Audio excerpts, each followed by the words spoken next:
Welcome to the Post-Human Podcast.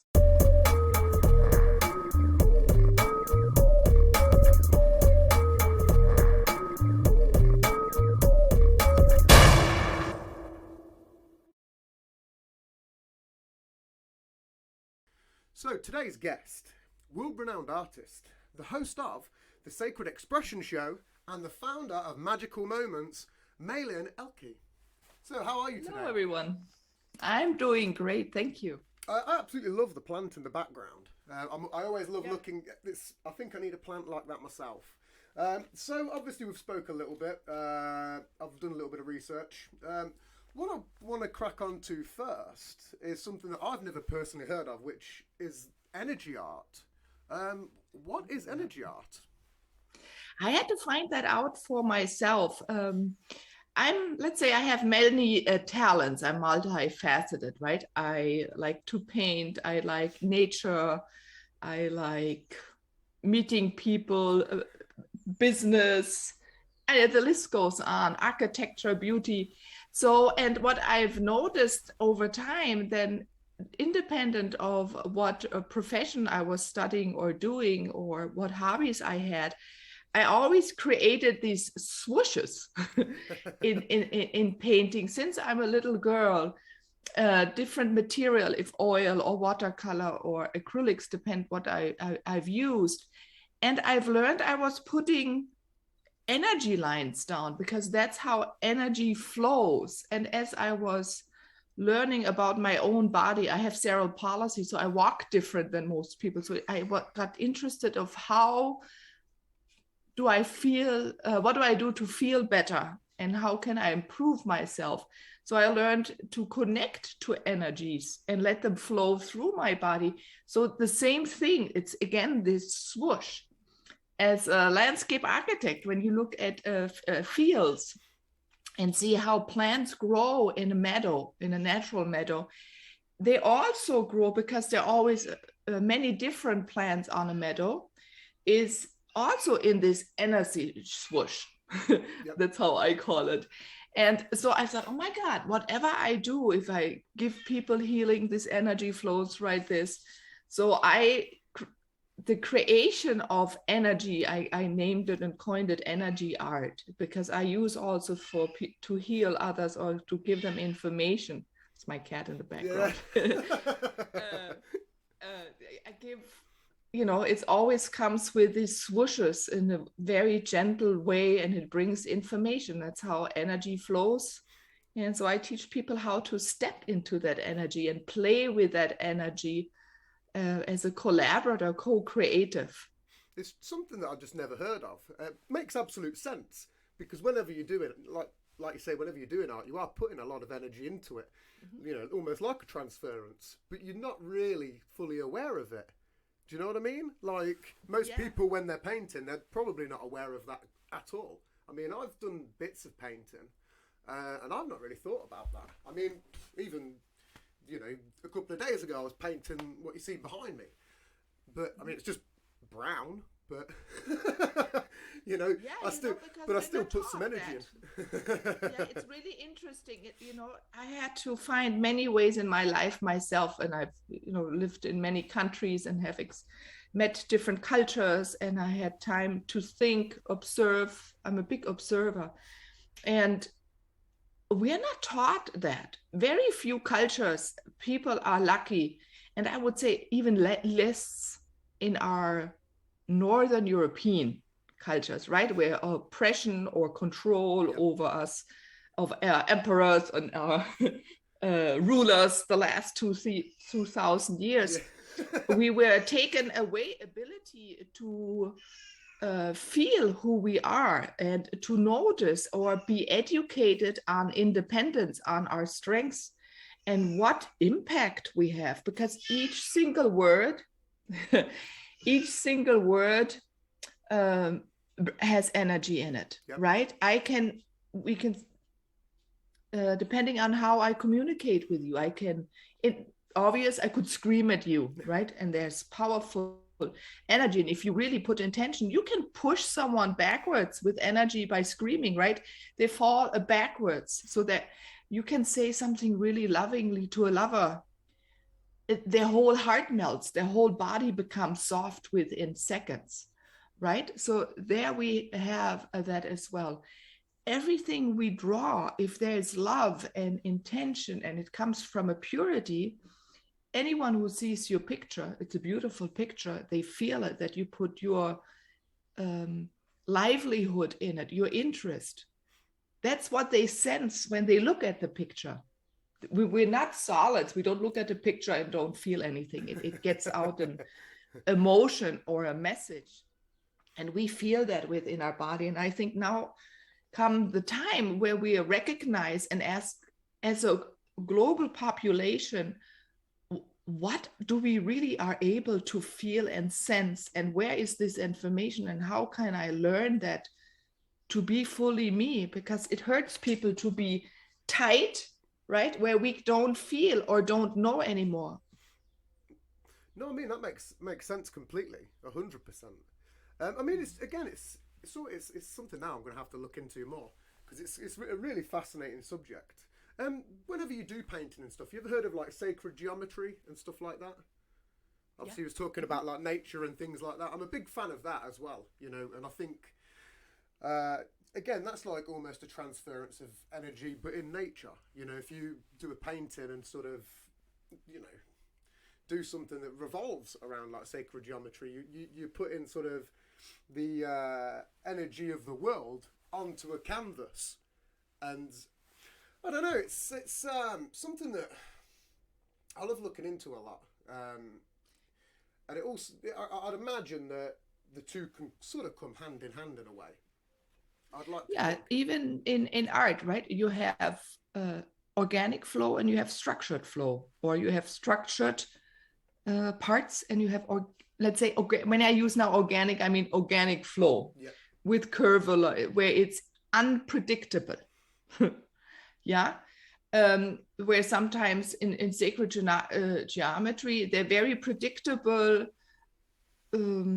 lines, and they do function like this. If you go into the non-material world, so as a shaman, I'm often in the non-material world, or that's one of my specialties. There are, in a way, some rules and some structures and how they reflect onto the material world, but then you always have to break it. You have to bend the unbending, you know. So this is where you have a straight, where you have to go in and play with it to create change with a purpose, with love, with intention. And this is a way to look at things, right? We have structures that how we function, we can't change, but then others we can play with and improve them or emphasize them or do certain things less. What got you into being a shaman? What got you into that? I've spoken to a few people, and it's a very... Yeah, you have an interesting group of people. I look at some of your podcasts. Whoever you attract, you are very fascinating to attract those people. You're very deep. You're very deep. I just like to talk to everybody and anybody. You know, I'd like to get. It's good looking into sort of the human condition as well. And although it's done over Zoom, you can still learn quite a lot about people over an hour, 2 hours, whatever. And you start to build up sort of a blueprint of the human psyche after talking to so many people. And it's not necessarily 100% accurate all the time, but maybe 98% accuracy. You can sort of know who you're talking to, and it's a weird sort of it's strange, because I don't aim to attract these people. I just put my feelers out there and then get the conversation flowing, and then it just turns into what it is, which seems to work. So what got you into being a shaman? That's wow. So as I mentioned, I have cerebral palsy. So I was always observing how my body functions and why do I walk different than other people. So cerebral palsy means your nervous system works a little bit different. I am familiar with it. When I was 17, I had a child with one of my ex-partners, who was a little girl. Turns out after 4 years, unfortunately, she wasn't mine, but she was born with a left side hemiplegia, And then obviously, there was a whole mess of physiotherapy. We had to do stuff like twice a week for several years. There was a whole bunch of stuff that, I'm not vengeful against my ex-partner. We still talk. We was young. Shit happens. But it also gave me a bunch of life experience quite early. So I'm very familiar with it. What was the cause of your own? So for me, it was the birth, because they didn't believe my mom was ready to give birth, and many other things. That's how was it in the end of the 60s. And then I'm lucky. It's not too bad. The words I can speak, at least. Sometimes I fumble with my words. But that also, again, now, I use that, whatever I thought that was bad, horrible, why I was different in my youth as a childhood, or even in early 20s. Now I use that. These are my tools. These are my experiences. I've lived it, and I can see how to transform it because I've done it. Yeah. I have created these experiences, and I can give them and support others with that. So I was then always interested in movement, right? Again, an energy art. I love to dance, play, move, run outside. And as a child, luckily I had a mom. She let me walk around off the beaten path. So if you would go in the woods, I could climb or go off the path. And I already, as a young child, you were talking about energy art, I was following energy lines similar to a dog or every other young child or animal does it. You can watch it if you go into the woods. They have their own path. We as designers, we do straight lines, how we have to walk, how we have to drive. But because we replenish ourselves through energy, the energy fields that are also on the ground or flow through the air, right? They help us move forward better and with more ease. So you can notice, maybe if you're outdoors and you're in the woods, your thought process is different. You have different ideas. Your whole body becomes more relaxed because you come into unison, into this oneness outside, and you can sense that you're part of it. And that's very beautiful. That gives you strength. You can walk quicker. You can walk longer, right? I don't know. Have you read Aragon? Have you ever read the book Aragon, with the dragons. Riders? Yeah, I've read that. He writes that very beautiful in this one, right? So they use this energy of the earth to replenish, to get strength. I know it's more or less a war book, but when I read it, I always concentrate on the wisdom. Where do they get this energy from? Or when they were with the elves, I said, because that has to exist. And over life, now I have met people that have been trained in using that and have the old unbroken line of ancestry that they know it is really possible. And so I've learned, and I also have learned physically myself, if I walk somewhere and I get pulled by a boulder or a huge tree, it attracts me and suddenly I can walk faster than others. So because I'm awkward, let's say, and I shouldn't be able to walk or be as fast, when I'm then, my alarm clocks go on and say, oh, why is that possible? I'm not supposed to be able to walk this fast or run. I'm like, a Native American running messenger. And suddenly I'm up those hills where normally only a goat comes up, and others, they're still on the bottom of the valley. So all my life, in a way, I have been trained a little bit about the wisdom of shamanism, and because it's really part of our human experience, right? Who we are and our population. And we were going back, I said, at the dominance, right? When the what it's called, the Romans in Europe, right? They came in and went every country and took away or killed as fast as possible all the healers or the wisdom keepers, right? Everyone who was helping with birth, to separate people really quick and make them feel alone. And they did that 2,000 years. They went, all the way up north. They most didn't of the get all times the way to the before Sami, but we most of the still ti- live sorry. under that. Most of the time as well, I've mentioned this before on my show, is I love looking into history. And most of the times, everywhere, pretty much all over Europe before Rome decided to go conquering, everything was a matriarchy. And then once Rome decided to come kicking in, it completely flipped the switch and become a patriarchy. Yeah. And that's something that very few people don't realise, is that way before Rome, we was all worshipping female deities. And it's something that is, excuse me, I think in a way we're going to go back to it. I think every so many thousand years that it just flips, because you can go back even then further to like Sumeria. Well, they was all men, but then you can count a couple more thousand years, and then it was women, and then a couple more thousand, and then Rome kicked in, and then since then that's what we followed. It's a very it's a very strange cycle.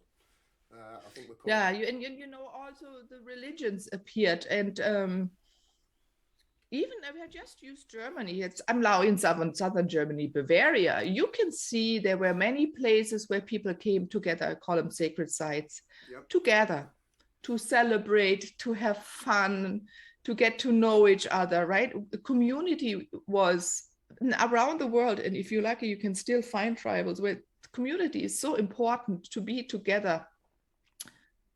And there for each other, yeah. So or places where you would get water, right? Then these places were taken away quickly. That's where we have now our churches. You don't get to those springs, water springs, that have a very, very high frequency. Yeah, so you get bottled water. If you use tap water, it has not a very high frequency. If you're lucky, you get expensive tap water that comes from a spring, but then you have to pay a lot of money for it.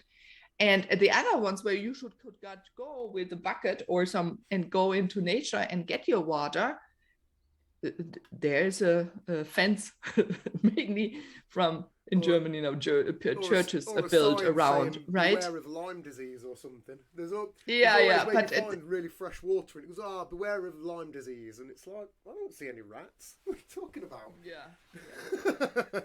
and then that, because that frequency, that water, that enlivens us, that gives us energy. Going back to energy, that gives us. You barely need to eat, right? And then you have nutrition, you function different, you don't get tired, it goes back to the creativity. And so you see, energy is so in everything. And we are creative beings that can create non-stop. And that is maybe what I would love to show people, how beautifully we can do this and what magnificent beings we are. And to give that back and to take back that, in a way, ownership. It says, yes, I can, and we can do it even better together. And have fun. This is the important part. And laugh and eat. You wrote yesterday, we said, you can always write and ask questions. If I'm not doing this, then I'm cooking. Exactly. This eating, this coming together, it's a celebration of life, and that should be done every single day and not on certain holidays only. Because again, that keeps us young, that keeps us old. We can live many, many more years than we think we can. Why people always want to live a negative life, because there's no real benefits. It's always better to just consistently be loving and be positive, because the benefits, you reap what you sow. And 9 times out of 10, I personally don't get it. And I always take the piss with certain things. And yesterday, I was just I was listening to some music, and I don't understand. You've got a like button and a dislike button. This is on YouTube Music. I can't imagine what sort of negative arsehole would dislike a song. They were just like, I don't like this, let's downvote a song. I'm like, why would they need that button there?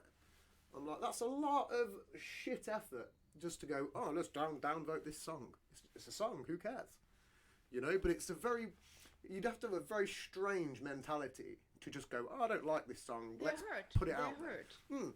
I mean, obviously there's probably a bunch of reasons, but it's a very weird, it's a weird thought process. Something I'm putting out there. If anyone downvotes songs, hit me up. I'd love to know your reasons. This is a really interesting part.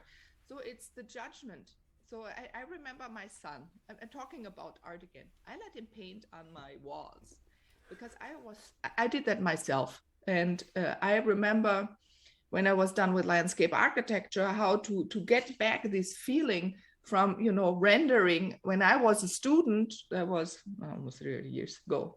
There was just barely starting that you would render and paint in the computer. We overlaid it on light tables and pieces and pieces of paper, and to mold and transform ideas into reality.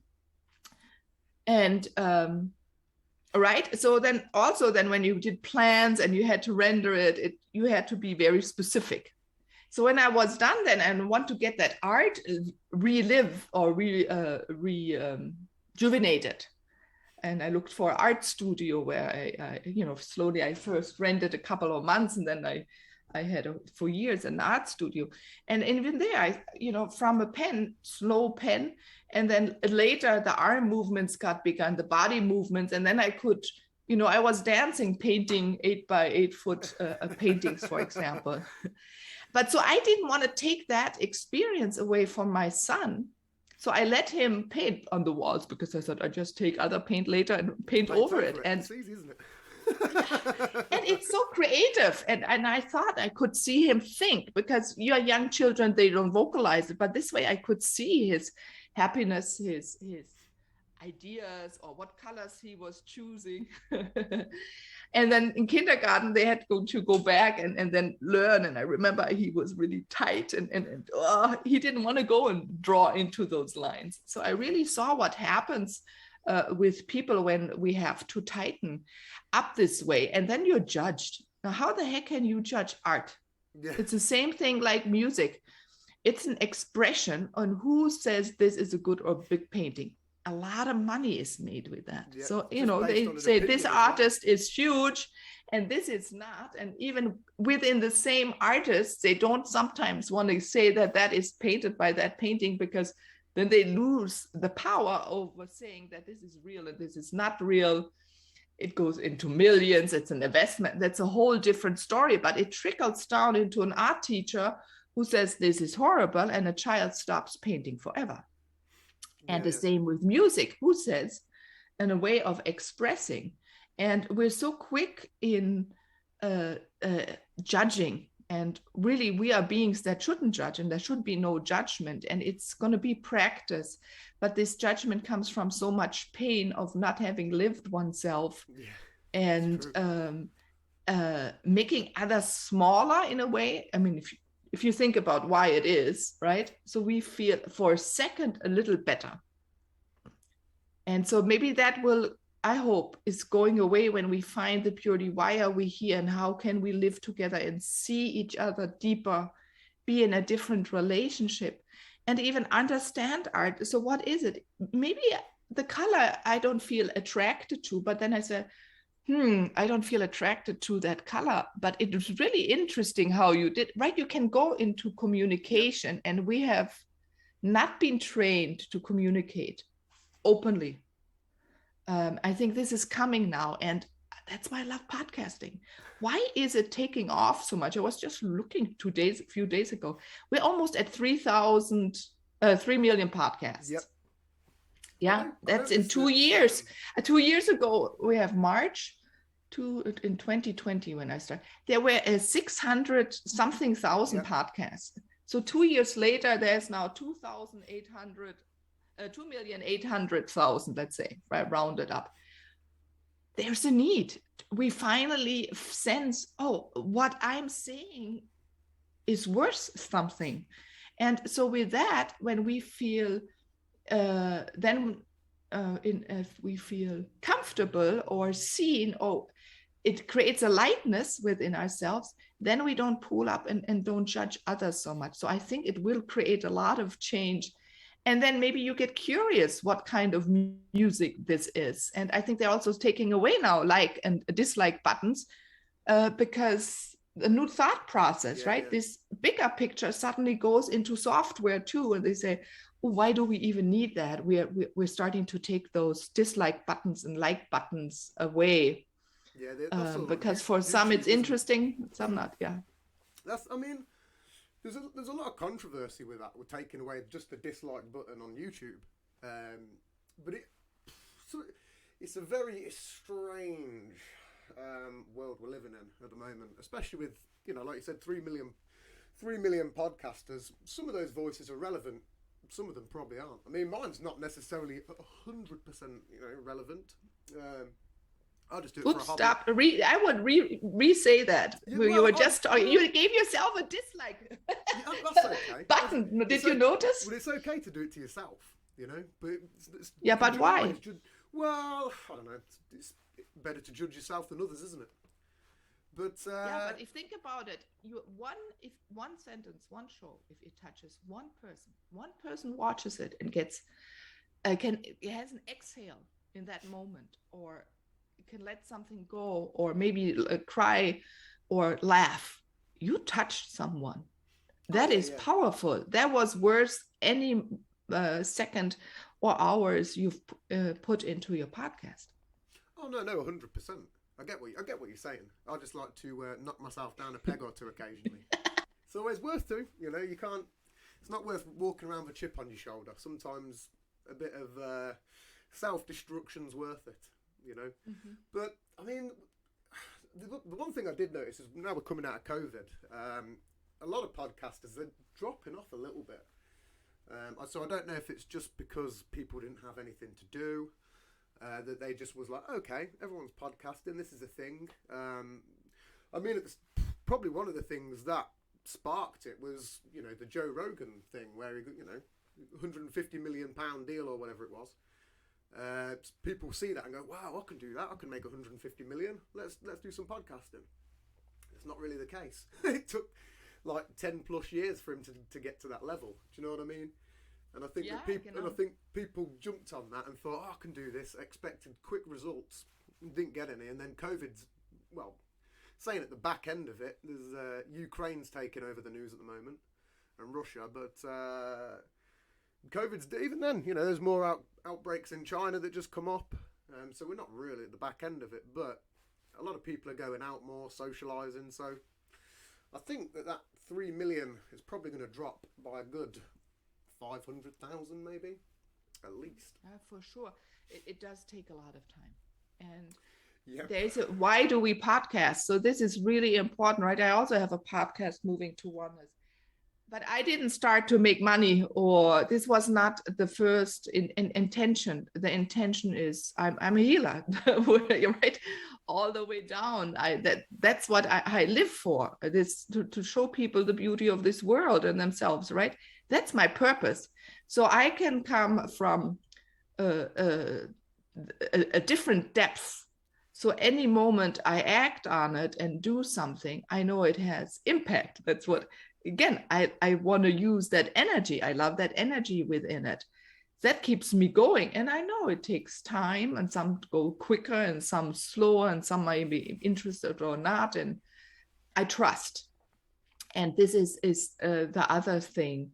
And yes, because there's so many more people, it may be take longer to be seen or to be heard or have that reach. But I always believe if it is what I'm supposed to do, it will go. It's an automatic. It is. I don't have to worry about it. And as again, I said, for me, it's enough if I get one email or one person writing, oh, that was so inspirational. I needed to hear that. Or I cried, it dissolved something. And I said, yes. That's what I live for. It's a warm feeling. Like when you said it earlier on, but it is a very warm feeling when you have touched somebody, and it's a positive as well. And you go, man, yes, So what's some of your favourite podcasts yourself? I don't even listen to them. Really? Wow. I'm more visual. So I do then watch a podcast, and then I'm so interested in so many. I don't Yeah, I know. I always notice what am I moved to. So even on the internet, what pages do want to be opened, or when I'm there, what opens up. And because I have so many directions, sometimes it's about art, it's about a business, it's anywhere, wherever I feel there is love and truth, and it's created from deep within, Tim. Like I can sense that. I can go through and say, ooh, and then I just write. And if the person reacts, I know it's supposed to be, and then I learn more about the person. What about artists? But but I don't have also like in TV. I never had that, or a really movie that I had a favorite, or a book. I don't have those. What about like artists? Obviously, doing art yourself. Have you got any favorite artists? I mean, I'm a big Bob Ross fan. You know, there's just always something about him that's always. He's got a really wild story as well. There's a really good documentary on Bob Ross. It was on Netflix not long ago. I have to look him up. I don't know him so well. The guy with the big afro, you know, who always paints landscapes, like mountains and stuff. Oh yeah. Now I got it. Do you know what I mean? Yes. He some of his stuff. He was on TV always, TV painter. Yeah, that's what. Yeah, I got him. That's the one. Again, he's one of my favourites because it was just so calming, and I mean, I was always like a weird fan, but when I watched the documentary about him, I was like, wow, I didn't realise how many people like he physically touched and got to be able to do painting like out of nowhere.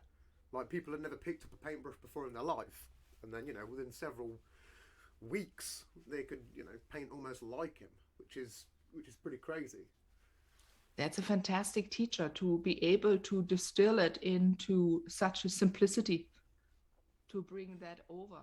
Yeah, probably that's why he was so long on TV, because he was able to touch so many and instilled this ability of them being able to do it. Have you got any favorite artists?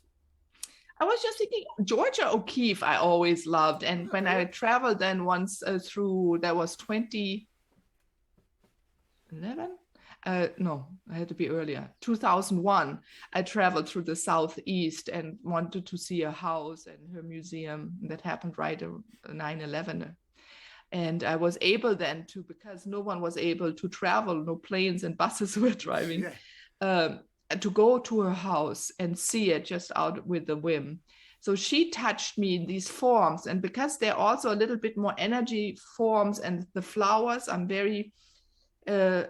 my metaphors or communication often is about growth. I'm also born in now this month, spring, right?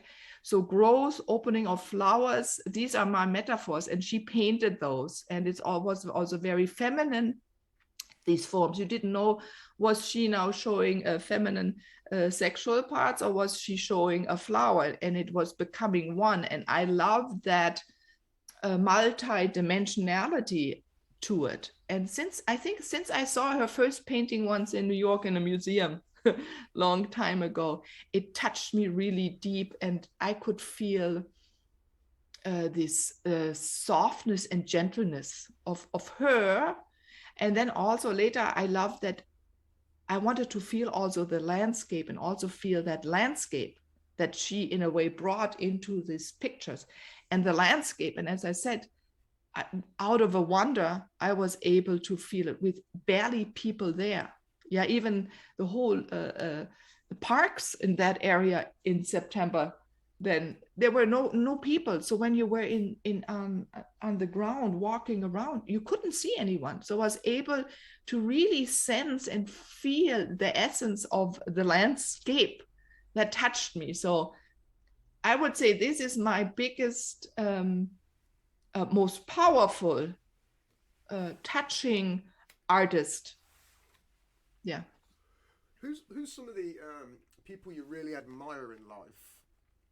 Do you know what I mean? So like who? I mean, I'm like a big fan of a lot of stand-up comedians, so I've got like a lot of admiration for those.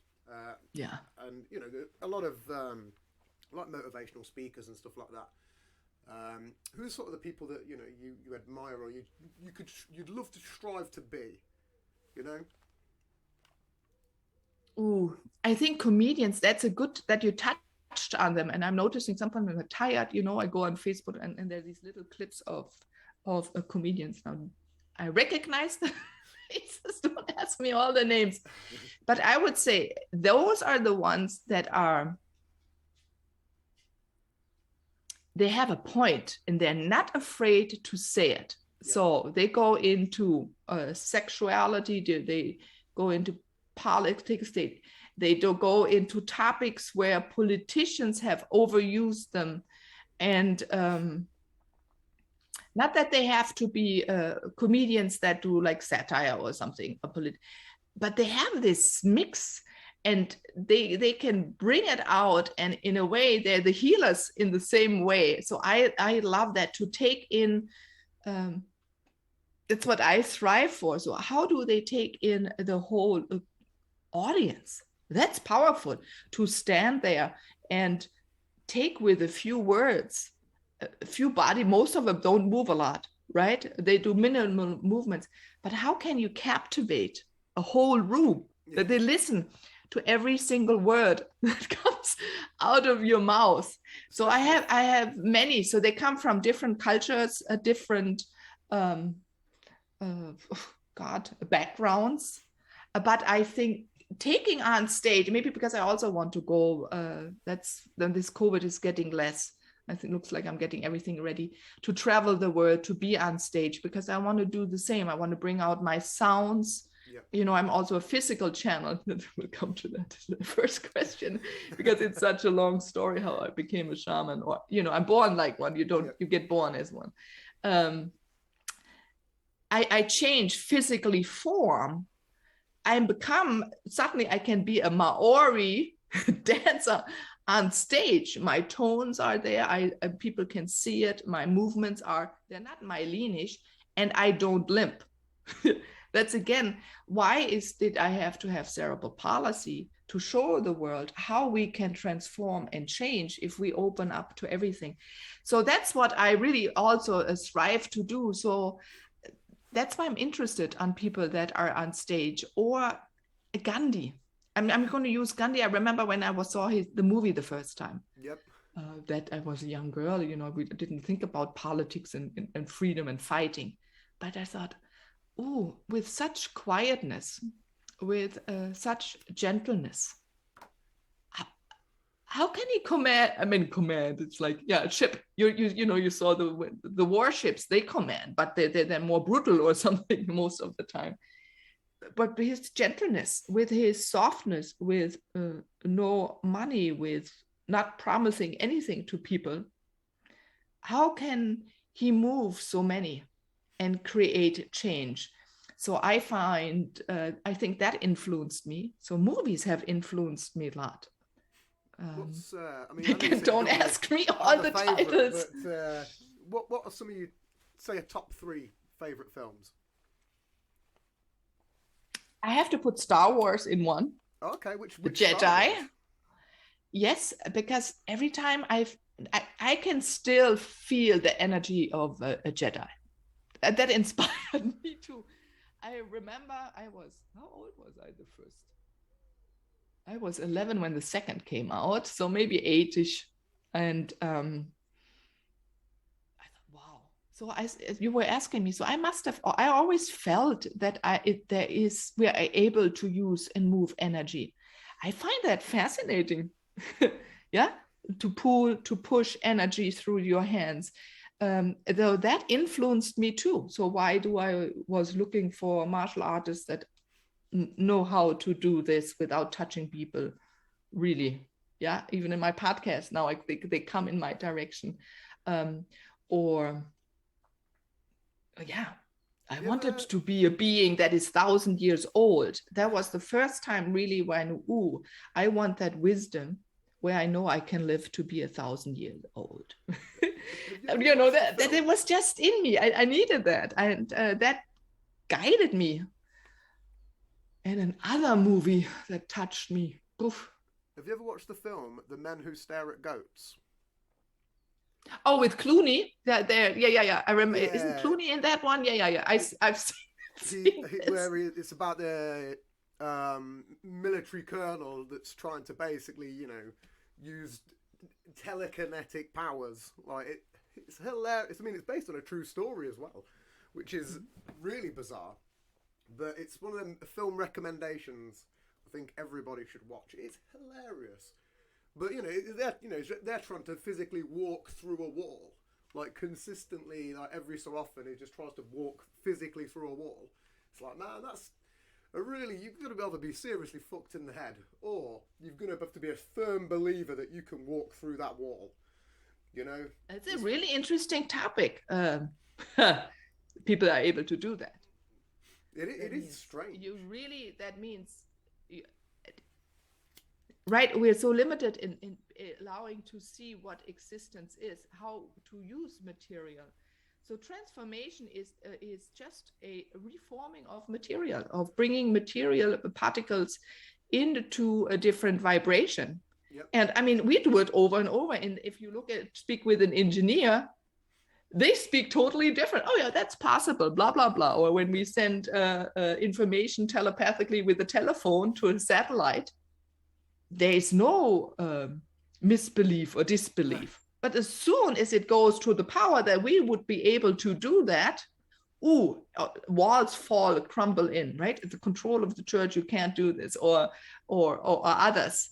It's really interesting why we allow it to do it in science, but as soon as we look at it as human being, can we do that? Yeah. So that's always what I've been looking for, the ability. So whenever I have a book or movie that shows a glimpse of hope, that inspired me. But I'll say we're all made out of the same atoms. This microphone, everything around me, we're pretty much all made out of the same stuff. Which is even more strange, because then it's like with dogs as well, how they've more got better hearing and whatever, and there's certain creatures with better senses. We don't even barely see what's going on around us. Mm-hmm. It's really, really odd how little we're taking in, like how vastly intelligent we are in terms of every other species on the planet. But there's creatures out there that can perceive way more, different dimensions than what we can, and that's we can too. We can. It takes a lot of effort or a lot of mind controlling drugs. Yeah, but to find the people again. And I think you hinted at the beginning when we started talking you hinted to some people are reappearing. Wisdom is reappearing. Books are found. I mean, things even out of the landscape. Talking about landscapes, right? Caves are being found. Yep. Crystals come out of the ground. I mean, fields of crystals. So the earth is changing and supporting us to be more high frequency or vibrating. Even this COVID, right? We start to fine tune. I remember I read a book, and I know exactly how it looks like. It's green, but this guy took a canoe, and in Great Lakes, in Michigan Lake there in the US, right? They have these huge lakes. And for 8 weeks or 6 weeks, he did once around. And the most interesting part was, he said, when he came back, how fine-tuned his ears were, that any noise was hurting.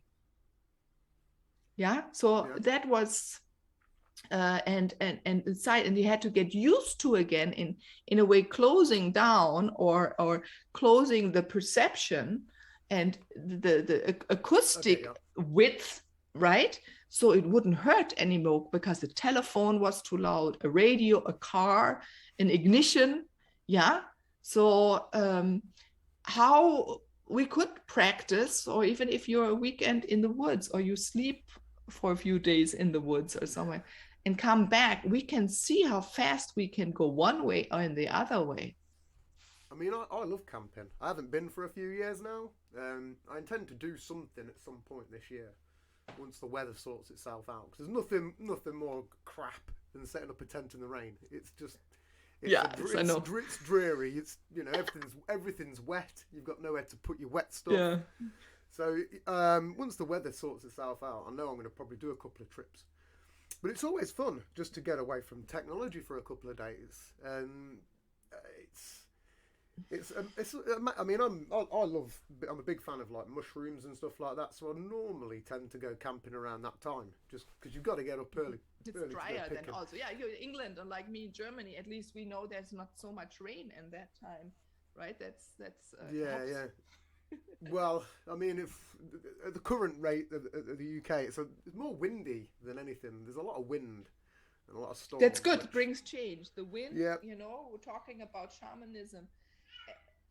And that's Puccini just saying, yes, exactly. Talk about the wind. Is he's my little shaman too. Anything in our cultures that are around the world, what we can recognize, where we're all similar, is rituals, sacred sites, villages, or communities, where we're living together, which are built up on all wind directions. And this is beautiful to see, that it doesn't matter if you're now an Aborigine or you're up in the Laplands, up in North, right? There is something you can recognize, and is this communication with the wind and how important it is for us. I know it's really off topic, but I wonder who named that place, Lapland. It's a really strange, something that I never thought about. It's like a really strange name for a place, Lapland. Yeah, interesting. I heard a long time ago, and I have to look back. So the Finnish is supposed to be one of the older languages, and the Finnish influenced also the English language. Yep.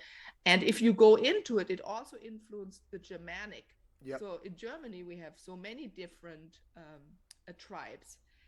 We're known as the German in English because those were the Germans that lived up north, closer to the English. And I think there was once no water. There was much more communication, and we were able to walk around, right? So in German, if the French, they France to England. Do you mean from France to England? Yeah, genau. Yeah, there must have. I think there were lands. There is some. I always sense there is information up there. Yeah. Right. If you go back 5,000 years ago, you were talking about Malta. 7,000 years ago, they find ships from 7,000 years ago that sunk around Malta, and they all came from up there. So there must have been a rich culture. And we're going to learn now again with all the technology that can read below ground. And the LiDAR. That's going to be interesting the next 100 years.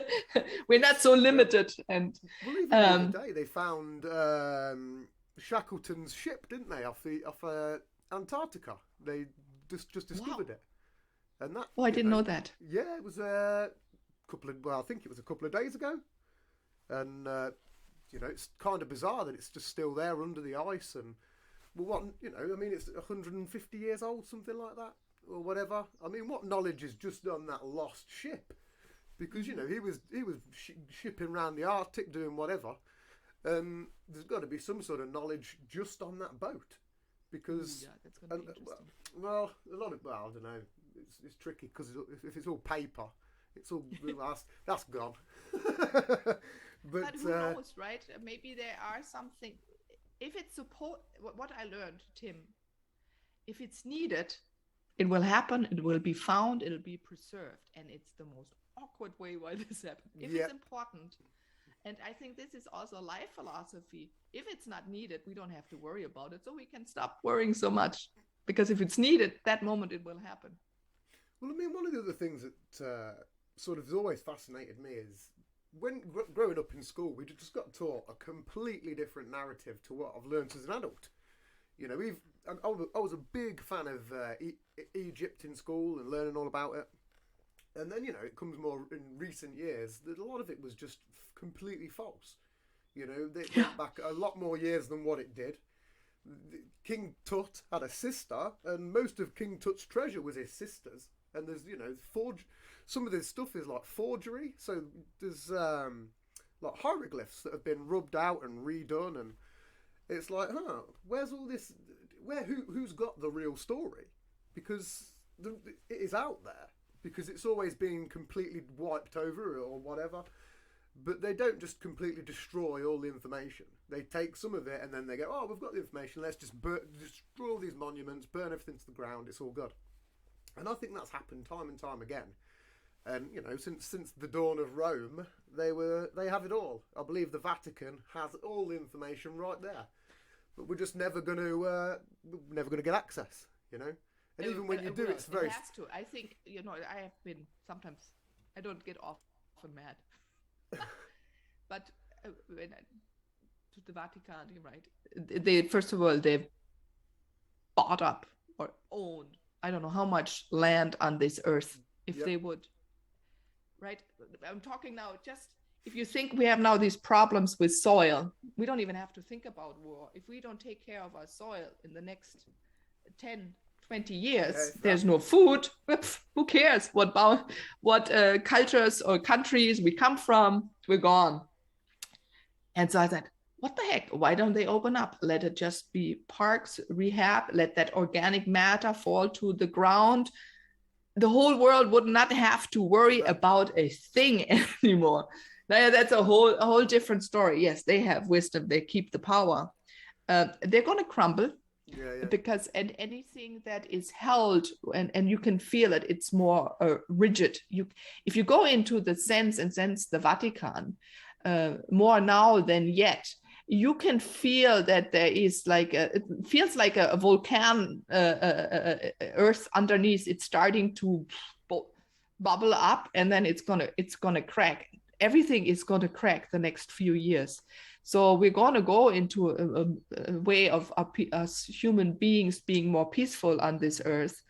So everything where these lies and this hold is gonna pop open. It's like old steel is gonna crack because there's no love put into molding. So wherever there is no love, I just said that, didn't I? Yeah.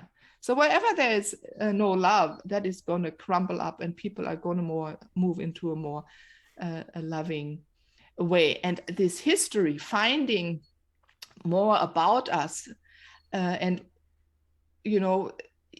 Even when we go back now to shamanism, we always had to look for everywhere else because we couldn't find our wisdom keepers. We burned them all. We're made to burn them. I'm here in Nuremberg. Nuremberg. Nuremberg was the major city for thousands of years. The emperor had to spend his first night there.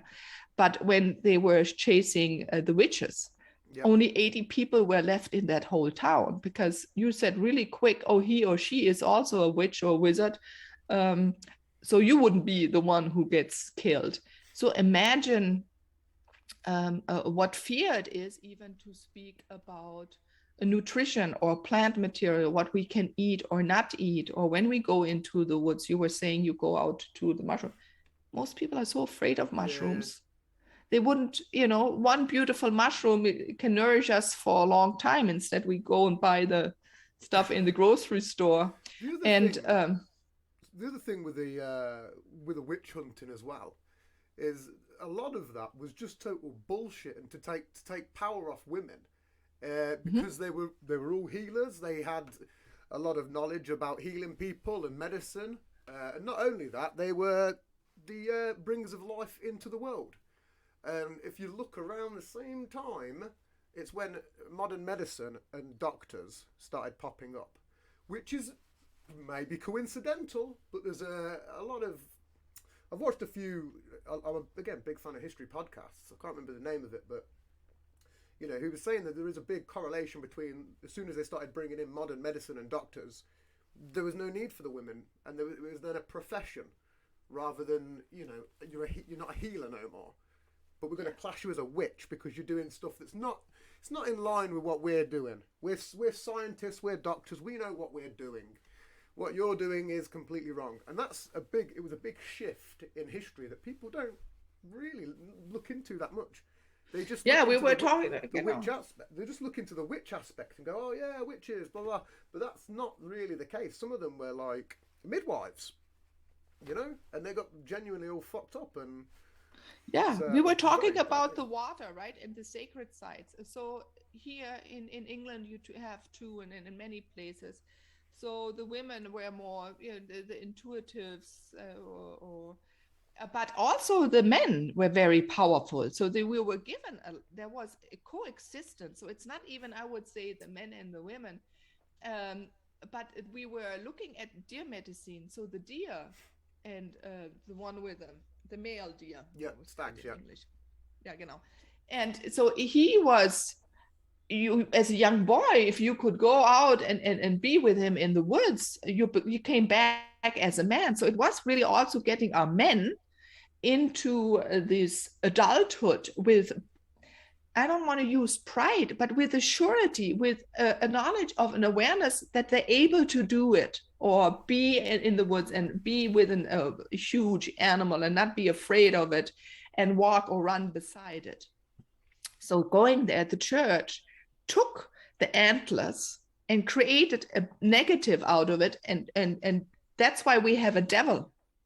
It comes from old ancient rituals where the celebration even of the man was cultivated, right? The ability to be walk upright, to be part of everything, and to have knowledge, and your thoughts are worth something to be listened to, independent of it, right? So I think at that time we started castrating even children. That's, women. We took away anyone's except those that wanted to go into ruling. And luckily, around the world, anyone who was doing farming and was able to survive, they were made bad too, right? Any peasant was horrible. And only we created the aristocrats that were really dependent on the others, and that they were able to create a beautiful food. So who was happier, who had more rich life, were those that were always connected with the land, working on it, living on it, instead of being shed away in a stone cold freezing for all their lives. Governing states and making up law. I mean, that's the other thing as well. It's a weird thought, because I believe that's another reason why, again, you would take from peasants because and make their life harsher, because it is a better life. First, again, you're outdoors all the time. You work in the land. You're barefoot. You have energy. Sorry, somehow my power. I have to get another.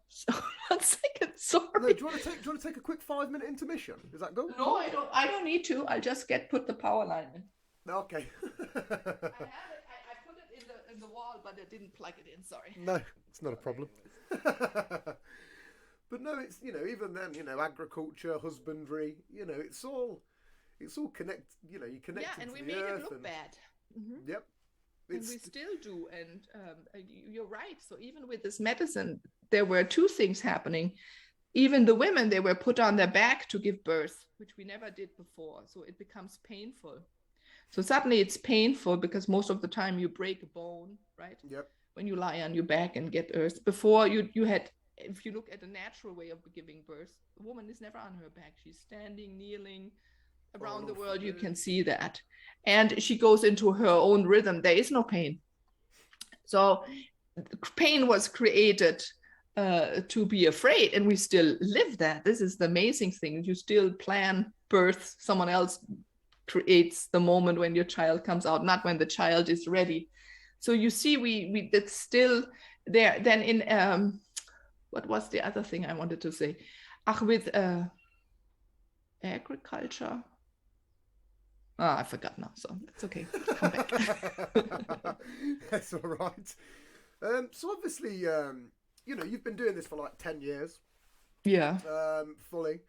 What do you think some of your next goals or steps are? What would be your next big thing if you could do something? What is coming really strong now? It was the last 2 years is one going more. I became a little bit more quiet. I went out 12 years with the first huge, when video came out, doing video challenges, being out there, going out in the world. I noticed people were not ready for the conversation or the words, right? Sometimes the vocabulary. And so now I went more inward for myself to fine tune. And now I'm noticing there is a little bit of a push to move quickly, to have like a base structure, and to go really into the world and ignite, in a way, cultures, landscapes, and humans, because I'm a mix. I bring these things together. Why do all these old ancient wisdoms come to me? Why do I meet these people, right? These elderly ones, these ancient ones. And to bring that now out and to share more the idea of oneness and our ability to be who we are, and that we are important. And this is, I have to speak it. It's easy to do on a podcast. I've done now 8 years of radio show. But the next level is really physically, so we can touch each other, embrace each other. That is now needed. And I sense that people want these answers. They have sensed all this misinformation. Yep. Right? And it hurts. And they don't want to waste it anymore. They see how precious life has become and is. And so for me, so I'm getting everything, my ducks in a row, I think you say in English, to then, when time is to travel with ease and fun, that's important, a lot of fun and ease, to go out and travel and be on stage, to be holding rituals or events in the landscape, and to reconnect each other. And we all remember our own wisdom and from the land. And so it's going to be an interplay of that. And podcast is going to go on. It's, this is like the leading way. I cannot not speak or send out energy through my words.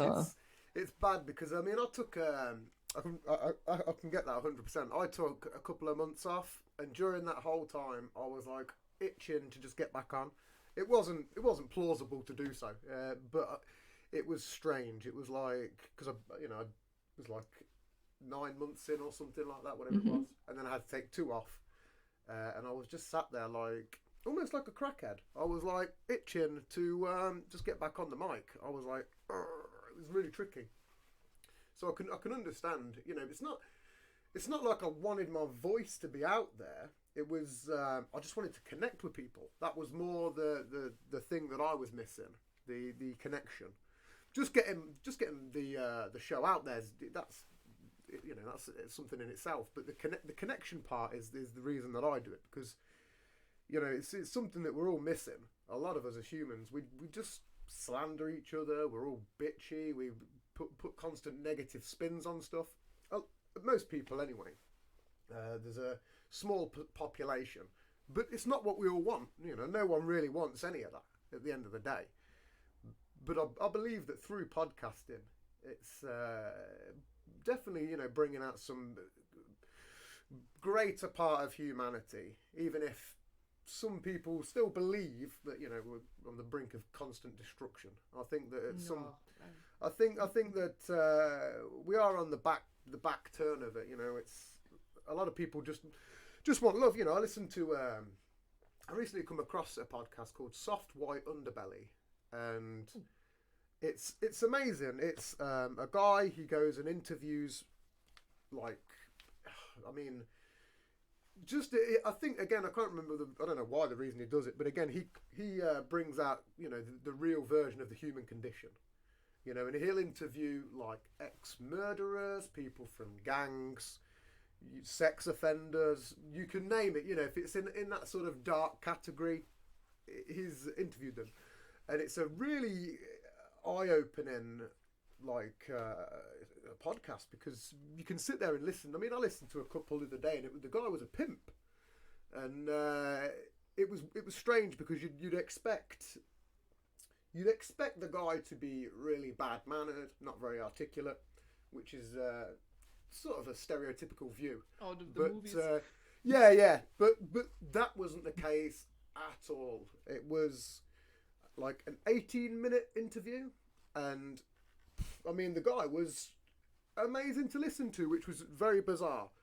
But it shows that, and even then, the guy was mostly talking about love. You could see he was genuine, and it was moralistically. There's a lot of bad comments on the video, but moralistically, if you watch it and you know a little bit of empathy, and you can sort of look at it, you can take a step back and go, this dude's actually not a bad guy. He's just his profession's his profession. It is what it is. It's I'm going to get a lot of shit for that opinion, but it does. There's people out there, they're the tricksters and whatever, and they've been dealt a rough set of cards and are, pretty dubious people. But occasionally, you watch one of these videos and you go, "Wow, man, this is a bit strange. I wasn't expecting it." I'd highly recommend anyone out there to listen to. I'm going to listen in because I'm fascinated by it. I always speak about we have to look behind. So we act out of a certain way, and in a way, it's all about love at the end. If you can go always behind, and then it's very cosmic. It's going back to our children, right? Or you ask a child why, or they have that game with why. Yeah. And if you go and why, and you come to things, you start looking at things different and at actions of people in a different way. And why did we act this way? Why do I act? Why do you act this way? Because in that moment, we couldn't do anything better. There's a reason and why we act this way. And I always believe in that beautiful spark that anyone wants to go to. It doesn't matter how it expressed through life, and even there to then not judge in that moment. Now, then you can sense, if I don't judge that person in that moment, that is good. That's a sign. That means we're getting to change. And even if you think about it, Tim, that a podcast like this is being listened at, that opens up a possibility of change, of intense. People are curious. They want to understand. That shows exactly what I'm speaking about. We don't just want to take things as granted. We want to really understand. That's why they're listening to it. And why is he even interviewing? So he's interested, so that we look at all of our facets and not just the ones that are so beautiful, but also those that can become very beautiful if they're transformed. Or because of them, the beauty is then even seen better. I mean, it's such life is so complex, and to show this full complexity, this is what's amazing. That's what I love. But I mean, that's the other side of it as well. Is some people could just sit there all day and watch consistent positive stuff, and their view on life could be not one-sided, but when shit hits the fan, they don't necessarily know how to handle a situation, because it's not really, they've not looked at it, they've never had to deal with it. And this is why the podcast that I'm listening to lately is good, because there's just certain people on there that you just, if you knew them, you'd probably struggle to be in a room with them. Naturally, if you were the wrong person. But for somebody to put themselves in that situation, there was a prison executioner, from way back when, that put people on death row and on the electric chair. As crazy as a job as that is, it'd be interesting to talk to that guy, because that's a really tricky, holding somebody's life in your hands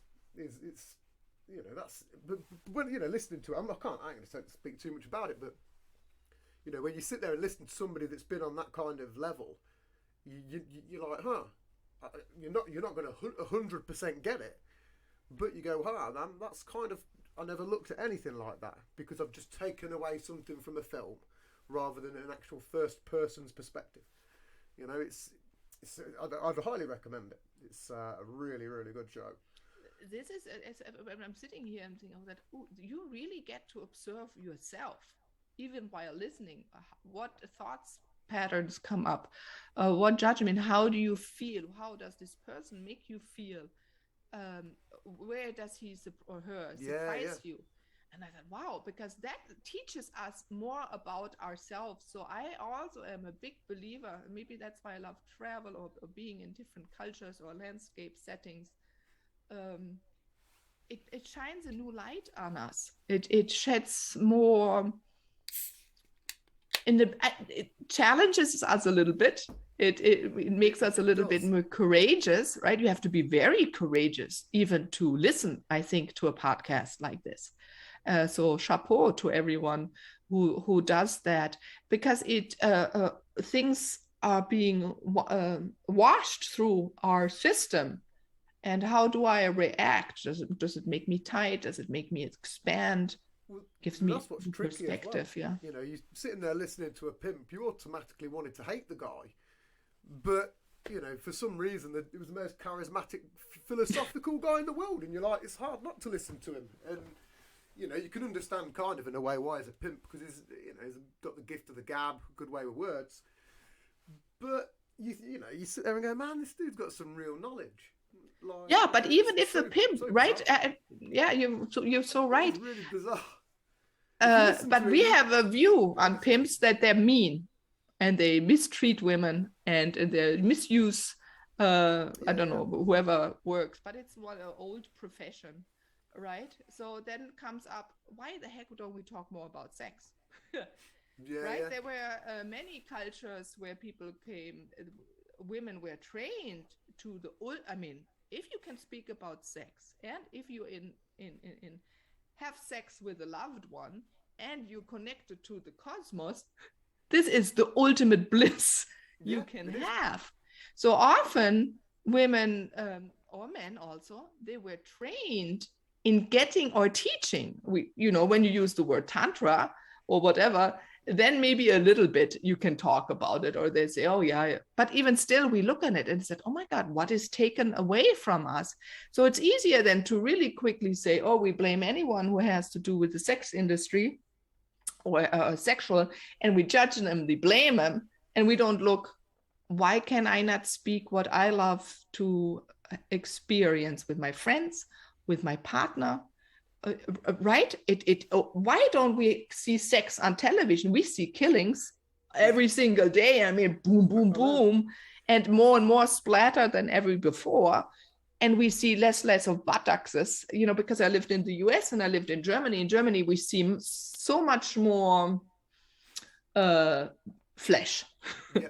Let's put it this way, without having been to a sexual, right? You see a scene, someone goes out of the shower in a bed. They show the butt because it's how it should be, or the breast. Why can't we walk topless anymore? This goes back, religion anymore. Why can I not walk naked down the street? I remember I lived in Athens. A guy walked naked. I don't know, he got shot. Walking naked. He didn't even have a weapon. I don't know how. This is what I mean. And why are we, if a breast jumps out of a thing on a show, the person and you know, everyone goes crazy. But we can't even breastfeed a child anymore. We take that away. There's a whole industry behind, right? That was interesting when I breastfed for a long time, my son. I wanted to do many things different with because I had cerebral palsy. I wanted sacred birth for my son. So I learned a lot and went into what it is. And at that time, I remembered in the Philippines, they spent Gerber, which is a baby milk powder formula. Yeah. They spent $465 million on advertisement. That was more than the whole health budget of the Philippines. Taking away women the idea of giving breasts or the breast milk to the babies, which is the most important, and not the chemical stuff. I don't know where they get it from and what's in there. And so you see, it is an oxymoron. And I think that also goes to, we're sick and tired of this now. And I thank COVID, where we have this time to be a little isolated, to find back to ourselves what we want and not, and really have to go into communication, a partner or even family. You know, it's a little difficult, more difficult if you're in a tight space than if you're in a house or whatever. But how we're acting with each other, and yeah, Tim. So this is really, if I had one and I could poof next day, first of all, we would all be naked. There would be no war. If we had sex, we had war, we could be open, we could breastfeed our children as long as, you know, it's supposed to be, because then this healing and information of a mother goes over to a child. You don't get so sick.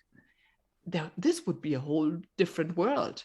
And I think we're getting there. This is like the last years where everything is a taxi turtle, and the prophecies have been said that 20, 21, 22 are the chaotic years, and then we move into a new phase of beauty. One of the things I find weird is how you can show a flaccid penis on a screen, but not an erect one. Same thing. Ach, genau. What the heck? No, and then all. It's still a penis. This doesn't make any difference whether it's flaccid or erect. There's no. Yeah. You know, I mean, the only difference is the shape of it. Like, legitimately, that's the only difference is the shape. You know, it goes from being down to being up. That's it. It's a shape change. You know, I really, this is now we're moving in this way, but why it needs to be then to be spoken about. Women, the light is off, or they wear bras and they're afraid to show their partner even their body. I mean, this hurts. This is deep. And if you can't do that, what it inflects on everything onto life, how we do any other relationship. I remember a friend in the US, her father had never seen her naked, you know, for a German. Blaue Reiter, and my mom escaped from East Germany. So anyway, in the East, they were more butt naked around. You would go FKK or the Blaue Reiter, right? This whole evolution to show your body again. And I grew up in the 80s. We had the Golf Cabriolet. Women were driving topless around in town. They don't do that either anymore, right? It's also going backwards. And I thought, wow, if we could just show and be seen, or then the little boys, they don't have to worry when they get up. It doesn't matter how they walk, or this communication. I don't know, Tim, that would be the one that we open up to speaking and seeing this as a beautiful thing, because it happens anyway. It doesn't matter. Yeah, well, it does, yeah. But to make it the most precious, the most loving conversation and topic on everything. That would be nice. No, it's 100%. One of the things I've lost my train of thought then. I was going to get onto it but then I wanted to make that little reference about the flaccid penis. I was going to say something else, but then I was like, oh, wait a minute. But no, it is so bizarre. We do need to open up a lot more. I know we are slowly, but that's what it was. Obviously, you said 2021, 22 turbulent years. One of the big things I always mention on my show, probably a little bit too much. It's a really good documentary called The Forecaster, and it's about a guy called Martin Armstrong. And when he was a child, he collected coins from since they were basically being minted.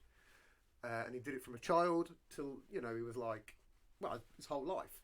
And what he did over that time was made huge PowerPoint spreadsheets, like noting the weight of the coins, discrepancies, and, so during times of war, there would be more nickel or whatever, or shit, basically, and less silver in a coin. Because they'd need to hold on to money. So they'd basically put out a bunch of crap. And then over time, he'd got X amount of coins, got so much data that he then got into, he became infamous and got into basically stocks, stocks and shares, whatever.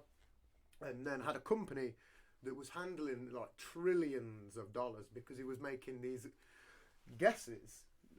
Well, it wasn't a guess. He'd basically created this model. And from that model, which had an algorithm, he could pretty much work out what was going on, based upon the current climate. Let's say if a state was moving money out, there's probably going to be a war. So then he'd make his own little changes during that and make a shit ton of money. Like he did it for the Russian thing in 94 or whatever it was. And basically over time, the FBI and everybody else wanted this model. So they basically, because it was extremely accurate, and he basically then got arrested. He never gave up his model. He got arrested for a Ponzi scheme, which he wasn't exactly involved in, but some of his members of his company were. And basically they set him up to try and get this model, because obviously it was a game changer. And then obviously they had released him after several years, and then now he's always constantly in hiding. but he is always putting up stuff on his website, and he thinks that 2020 to 2028 will be the turbulent years. It won't be a 2-year span. It's going to be a chunk all the way to 2028. That's my thought. I will put that. I'll put a link on the website up. Yeah, that's going to be interesting. Yes, thank you. Armstrong Economics is the website name, but he's always just doing models and graphs, and it's really, really interesting. Especially with some of the stuff he's got correct, because you're like, how did you guess that? You can't guess. Again, he guessed the stock market crash. You know how you can't guess that. That's people, they know, and you do carry the knowledge. So we're so much in tune. So he really believes in himself and his thoughts, his knowledge. Even the word, I'm noticing often when people use the word knowledge and wisdom. And if you talk to shamans, they talk about knowledge, walking your knowledge. So because they know, when you know how to utilize things and work with certain things, you just know and you act on it. And knowledge is really played down in a lot of business. What's more important, wisdom, knowledge? Knowledge, not, because they change even the word of what knowledge is. So he has really understand and is connected to everything. He can probably sense energies and fields he knows within seconds. And that is his gift, right? And wow, so hat off, who is that precise. He can write down whatever, but other people will never be able to sense, because again, it is not one thing. You have to be connected to all. And I think that's what we're all moving to. We know we are not living our natural state. Something we're missing, like animals and trees have. they don't also have judgment, and they're in harmony and balance, and they are connected with the one light, the one sound, right? But we're not. And we're looking for it, and we sense that much of the information is not really true. They're guessing, but something is always missing. So these missing puzzle pieces are coming. Cosmic, it's really interesting. If I look at my birthday, they're talking about my birthday. It's coming now up in end of March, and whenever I look, it doesn't matter where. Any model of astrology or Mayan calendar or human design, they all speak about what is coming, and that for me, it is important to be fully me, to support people and to be present for them. And yes, it's also 26, 27, their years again, also then 28, where there will be still, we're then in that change. But it's started now. And if you look then and see what with shamans around the world are doing and speaking about, they look far enough, about 2030, they sense and see and talk about already much more peace and peacefulness and unity. So we have to learn and get there, right? Every structure that exists now has to dissolve, and dissolving needs energy, is painful in a way sometimes, is not understood, is a little bit chaotic, and we can't fathom what is coming yet. Everything is being created new and not built on old models. This is the really interesting thing. And we were both talking about finding ourselves, Tim. What we bring now to the world, it has to be Meilinish, it has to be Timish. Yeah. And we can't look at others, what has been done. It has to be brand new, because it's brand new things coming. And maybe there's this transition. So we're going to be more of teachers, Tim, right? And look at what your name is, Turner. You turn things around. And yeah, so when you turn things around, you also need to know where you're going. Otherwise, you wouldn't turn. There has to be, the incentives of turning comes, you wouldn't be turning. So you sense that, and if you concentrate more on that, or you just go with your, let's say, intuition, and you just follow your wisdom, go with the wind, you'll just turn, you'll always be fine.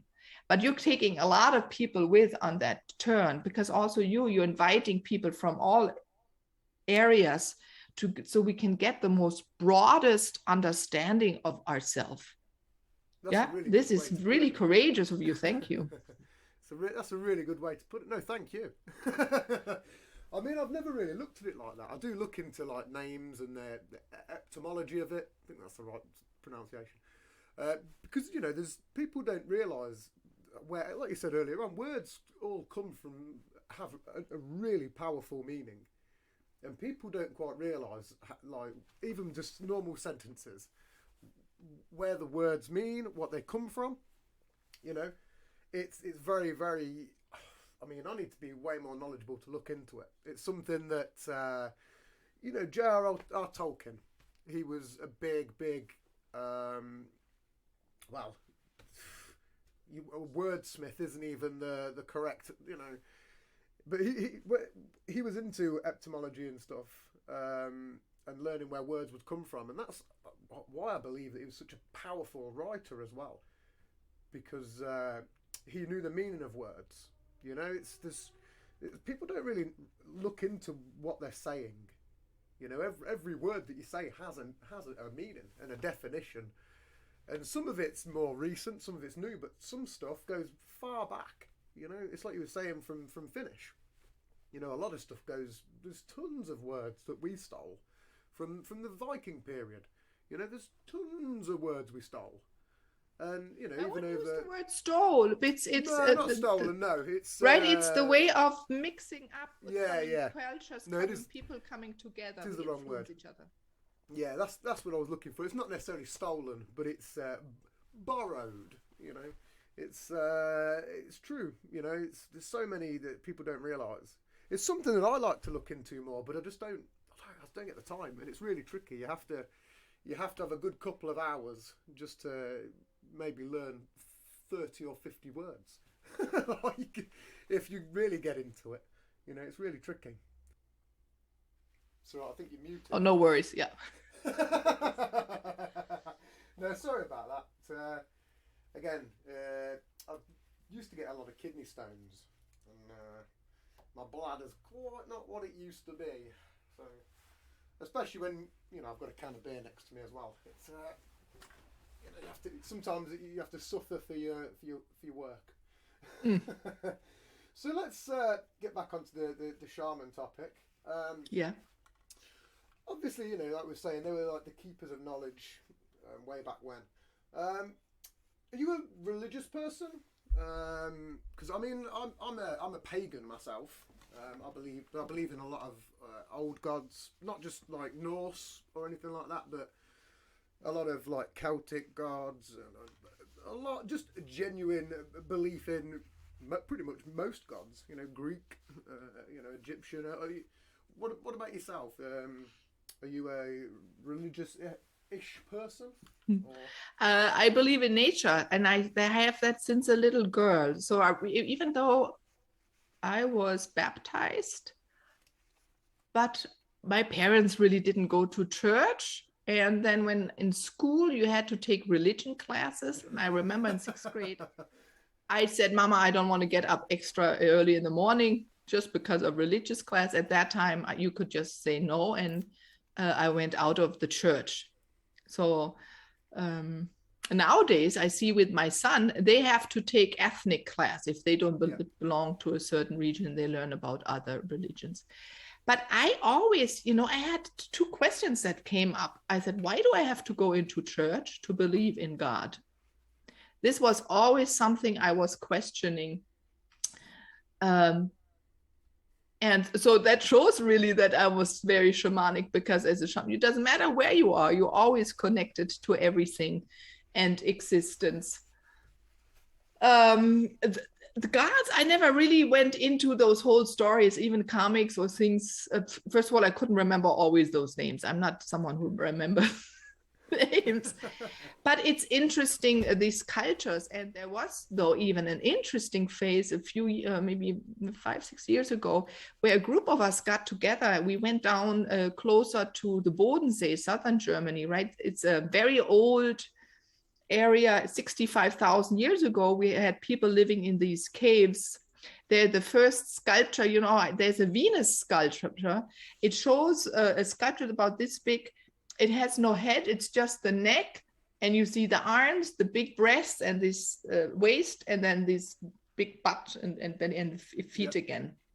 You can see that very often. So that was found in southern Germany in these huge caves connections of land. So there, I think it's or was until now. Maybe they're now finding, I mean, everywhere they're finding now even older. Finding loads of stuff, aren't they? Yeah, genau. Even in England now.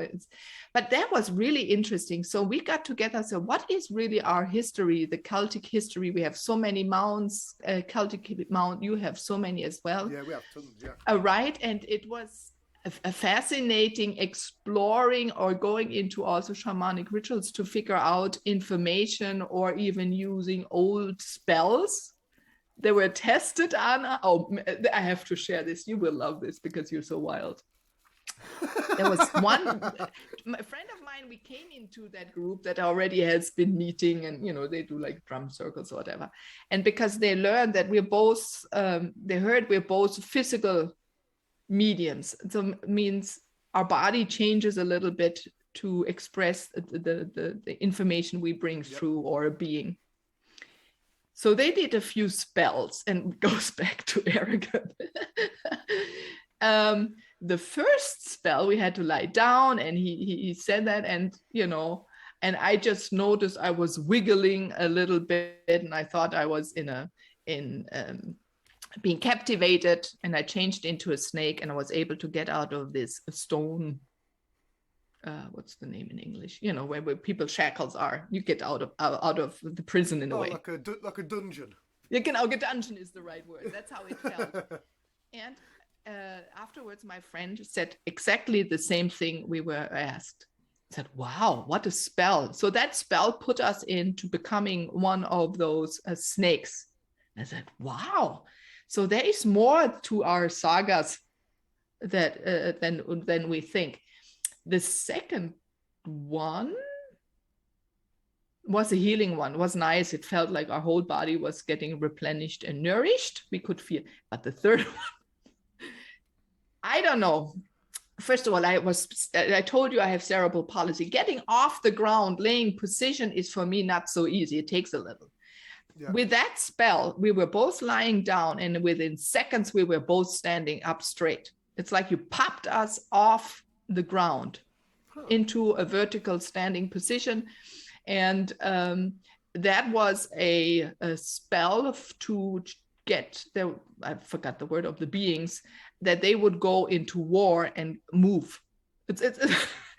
And I thought, wow, look what we have and what is lost, and where can we find it? No wonder things were always burned in many cultures of that wisdom. And some other thing I learned that day was that our language, talking about language, that the Celtic language was spoken also by the Persians, and that this information, the Persians were surprised that they were understood by the Celts and the other way around. Yeah, and we lost so much of that information. But they're old letters. People are looking now for old things, and you know, you're lucky in the US, the Celtic went over and the church came so much later. So many more things could be still lived for about 700 years longer. And the wisdom and your stories and the Druids, right? Yeah. I mean, you have the grandmasters of the Druids. I met him once. That was also a ritual car, and he could tell the whole story of Europe. A beautiful person, and also understanding the interweaving of so much cultures and what has been lost. So you have also amazing information that is much more alive than for us here. Well, this was something else that I was going to briefly talk about earlier. Is like when we was in school, we was getting taught that, you know, around 0 AD. 1 AD, we was not really doing much. You know, we was having shitty little mud huts. Yeah, genau. You know, and it's like, hold on a minute though.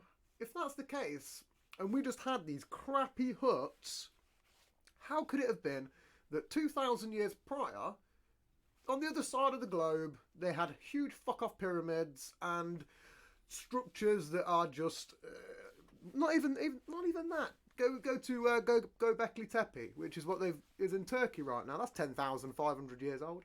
You know, that's got megalithic structures and whatever. How is it that we was in shitty mud huts? You know, little thatch like wheat things. It was like I don't buy that.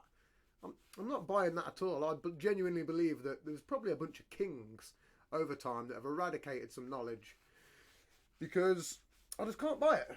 It's so bizarre to say that, you know, this was something else that was weird when, you know, they found, they discovered stuff in the Amazon and stuff like that, or rediscovered that, you know, there was like, how could these lesser men have such greater things than us? Like, we couldn't believe it.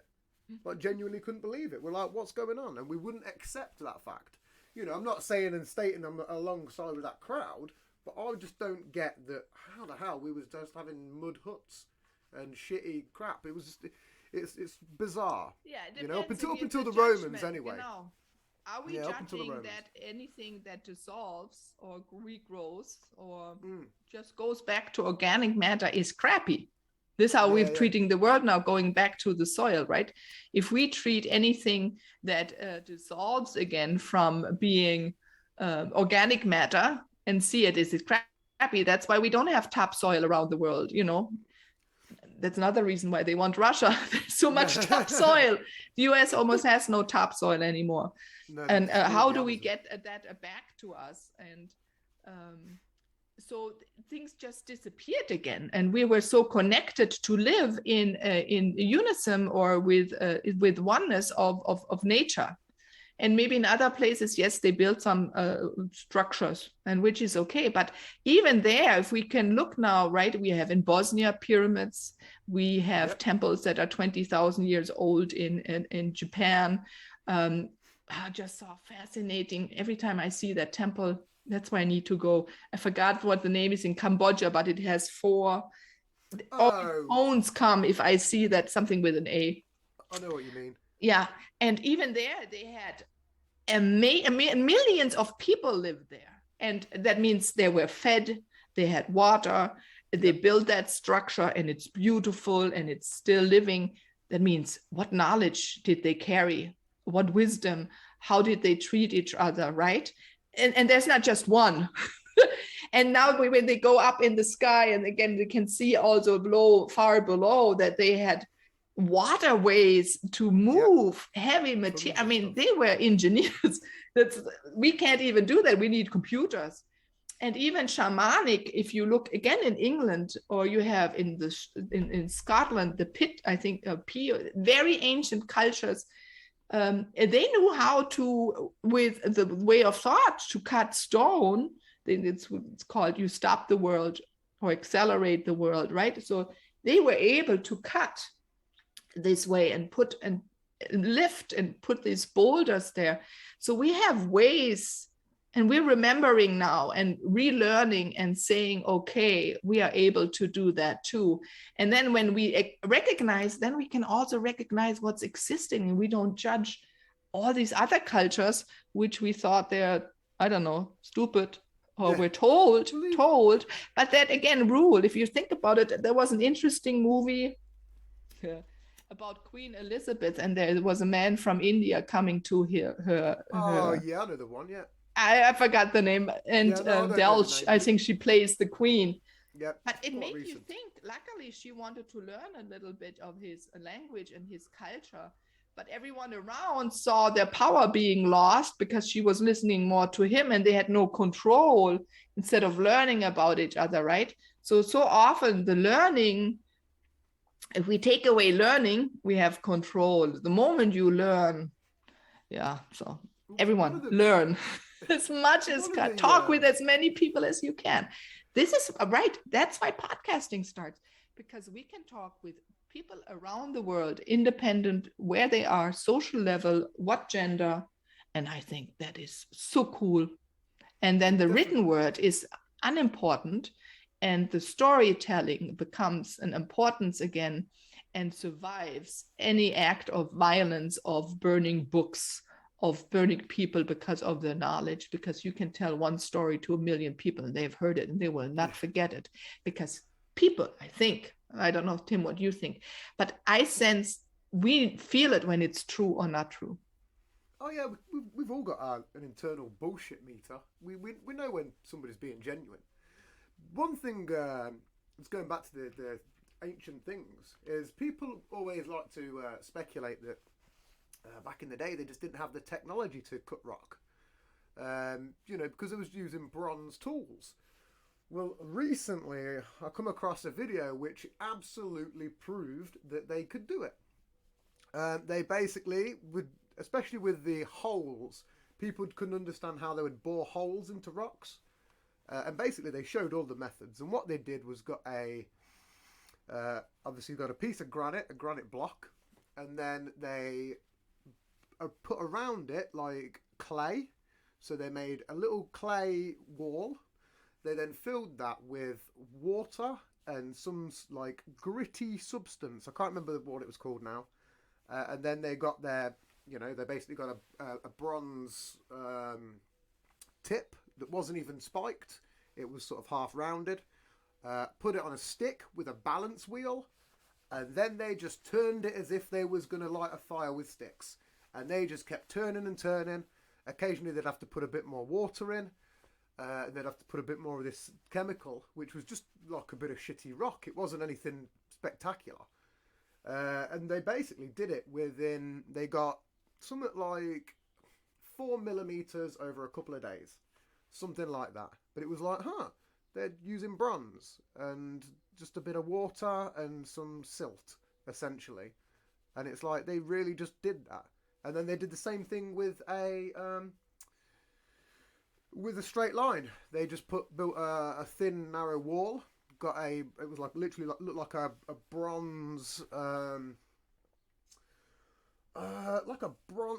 bronze spatula with like a handle, not like a plane, but like that. And they did the same again. They just cut a straight line down the rock, and I was like, they're talking about you need all this advancements, and that wasn't the case at all. They used what they had and still did better than what we're doing now. Which makes no sense. They used a bunch of natural organic chemicals, and they used the best of what they had to their ability, and can still do better than what we did now. It's very strange, but it's cool that it's been debunked that they couldn't bore holes, But they found a way to do that. There's going to be a lot of new information that comes out, especially when it's working out how they move the blocks. That's very, moving a 4 million ton block of solid granite up a mountainside is no easy feat. So I'm hoping at some point they'll work that out. And then once they've worked out all these little things, I think, we'll have to relook at our technology and go, if they actually did that with bronze and a bit of water and what else, why are we pissing around with these drills? When we could just use it's very true though. There's, why spend £400 on a drill or more when you could just get a stick and a bit of bronze, some water, and whatever that chemical was. I'm pretty sure it'll be cheap because it's just dirt. And do it yourself for like a £5, if that.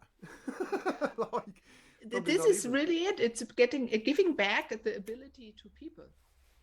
This is really what it boils down to.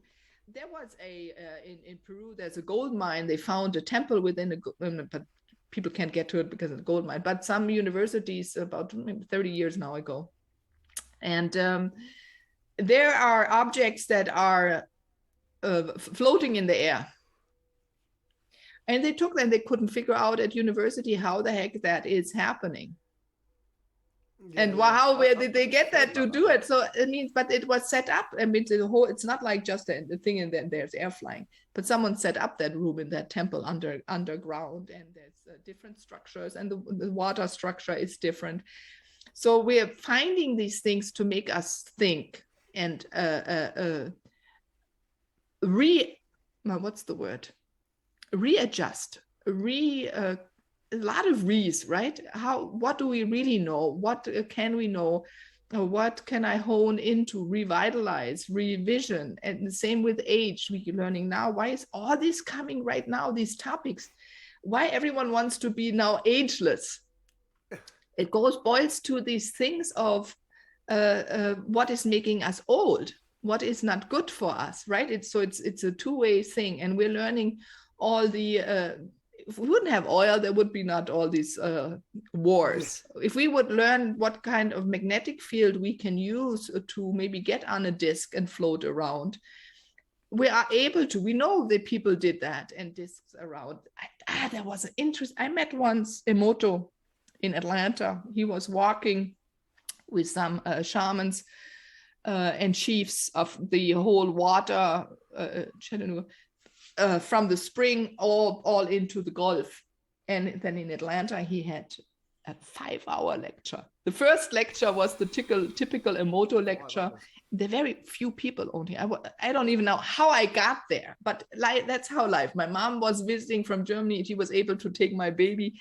And how life is, I had to be it, right? If you have to be a certain place, you always are at the right place. If I can give that to people, again, less worries, or that you miss out on things. You never miss out on things. And he spoke an hour and a half about the water. What did you say? Well, you do, because you can miss out on opportunities. Yeah, but then you're there for where you are. That is your opportunity yeah. at the moment. You know, we only think we should, and because if you should be there, you would have been there. No, I got you. Makes sense. Yeah, and then the second, after he spoke an hour and a half about water and the healing of water, man, we talk a little bit about breastfeeding and how he said everyone who ever can think about, when we spoke about water, what all the crystals that are in the breast milk, and he tried to inspire some of them to speak more about this. And then it went into a topic of vocabulary. So many of the names of the Native American words or tribes are Japanese related words. Really? Yeah. So if you look at I can't remember so many.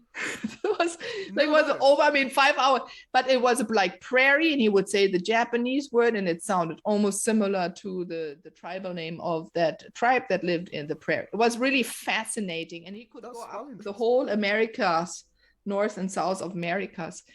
And then he shared also, because he had traveled, the wisdom of temples and the way of moving from these islands to the and to the other continent.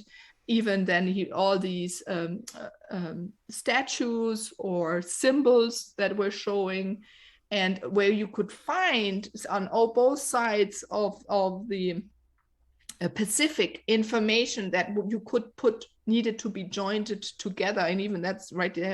You spoke about this temple that's 20,000 years old in Japan. That's slowly information is coming back out, and how there was communication and travel and all these things, and how we are connected. He was talking how they were flying. And so I think there are a lot of ways, if we look back. I remember also when I met someone, I was in Switzerland living, and then in Georgia, and again talking about how the names of tribes or the names of Swiss, which is a higher German, were very similar. And how the heck do these languages are similar where we think they're so separate? So it had to be way before Eric and way before, how did they get there? And the canoe, and where we walking, was the water gone? You can find streets, right, that come from Peru that go through the Caribbeans. You go not even deep, you can see walkways under the ocean. You come into Scotland. So I think there was a whole movement where you could go from Scotland then in. And that's why I said, I think there was so much more land, less underwater. So it's a fascinating time now, Tim, to be in. And the more alert and open we can be to see what is arising and welcome each little tiny bit and say, "Ooh, another little nugget was brought to us," and to prove. And so, yeah, so we'll find new ways of communication telepathically. And I think also through movement, maybe with magnetism. So we don't need gas and we don't need oil, and that it will get clean. We need to get our world also rather fast into a new position to be more this peaceful being and in unison with everything existing. Well, one thing I believe is, there's been huge cataclysmic events over, the last 20,000 years anyway. But I believe that we've been around way longer. Like you said, there was cave paintings 65,000 years ago, and that's that's the short end of it. They've found some, I believe, that are even more older than that. The what's it called now in France? The Calais, yeah, genau. Yeah, In France. That was a sculpture. That was a sculpture I was talking about, not paintings. But there are. Oh, right. Sculpture, There, I don't know how I got to read it, but in Africa also, you can see paintings that are, with the star nations. The combination, we were always connected with the star nations. The stars. We're not separate from star nations. And the symbolism and the wisdom, which is often on our paintings, we say, oh, they didn't know how to paint. They're so good in minimizing knowledge that is complex to learn over maybe a decade into one little symbol, and that symbol has so much power. It's in information for others to read. But I remember that there was a guy who started looking through DNA, and he found tribes. He could go back to 300,000, or was it something years, showing how many different African tribes live next to each other. And just by finding one little tribe with a few men that carried, he could see how far back that went. So technology shows and helps us a little bit to make our history vaster. Well, I mean, one of the things that I believe is, we always think that we wasn't around with the dinosaurs. And I believe that we were, because I've even found cave paintings that have had, diplodocuses on and shit like that. And you go, well, if they're depicting that in a cave painting, they're either living alongside these creatures or there's an oral history of them and dealing with them. But it's so strange that, you look at a cave painting that's like 100,000 years old and there's a dinosaur on it. And you go, well, they got extinct 10 million years ago or whatever the figure is, 100 million, can't remember the exact number, but it's such a huge gap. You go, well, there's no correlation. It doesn't make sense. They shouldn't really have the knowledge of whatever that creature is. And it's, some of them are clearly dinosaurs. It's like when people there's people as well that go, sometimes they say, oh, well, there's like flying machines and stuff like that. That's another strange one. Where they're depicting, essentially what's a UFO way back when, and you go, well, how's that work? They wouldn't have no knowledge about what it would be, and it's not like somebody's replicated it in modern day times. It's so strange. Like, I think we've been here a lot longer, and it's like knowledge and wisdom. It's very heavily suppressed. It's so suppressed. You were asking me about shamanism. The shamans speak about, for sure, there was unbroken line for about 50 to 60,000, I mean, way back. But that's like what we still understand now. It comes from Siberia. They know it. Yep. And there's still unbroken lines. And then in the 25,000, there was a little, change. But anyway, and you're so right. It is. Why should we have only now UFOs? And even there, it's interesting. Suddenly, the last few years, right? Even the Air Force and the normal flight airlines, they're starting to show all the flying objects that are there that show up and to communicate, and not for war. They're here just to say, don't worry, you don't go through this alone. We're here, we got your back. And so why the heck they were always there? And that means were also able to travel. And we have the ability to go and be somewhere else. And some people still carry that. And so slowly but surely, they're going to also now share more of that wisdom. And because we don't have to worry so much anymore to be killed for it, extinct, then this new generation of children. Talking about look at all those shows that are happening. They can sing, they can dance. Well, in that age, that means, who are they? What wisdom do they bring? And what are they already presenting? Yeah, and with a surety. I watch has aliens on it and UFOs. It's so strange, you know. I've got it's three this year, but you know, I'll put some sort of TV show on, and there's every single show there's something relatable to an alien or a UFO, and it's very strange, you know. It's like we're saying with the words, you know, programming. You know, again, he's watching programs. Well, where does that word come from? Programming, which is essentially, I believe, what's happening is the younger generation. They're slowly being indoctrinated into the idea that we're probably going to, at some point, you know, have a little weird cross-species moment. Don't know when it's going to happen or whether it will or not, but I believe it's going to happen soon. They're there. For me, yep. You know, I channel many sounds that are not my sounds. So what the heck? How can I do these sounds? The first sound I ever did was like, I always make fun now that time there was no Harry Potter yet, but it just came out, a Slytherin, right? I was a snake, or I've channeled to animals. I don't channel animal in wisdom to people, but I have to sometimes send them information. Or these tones. I think, well, how can even my body do these tones? Sometimes they're like, I don't know, it's like technology tones. Sometimes these are these guttural. That means it has to exist. Otherwise, I couldn't do it.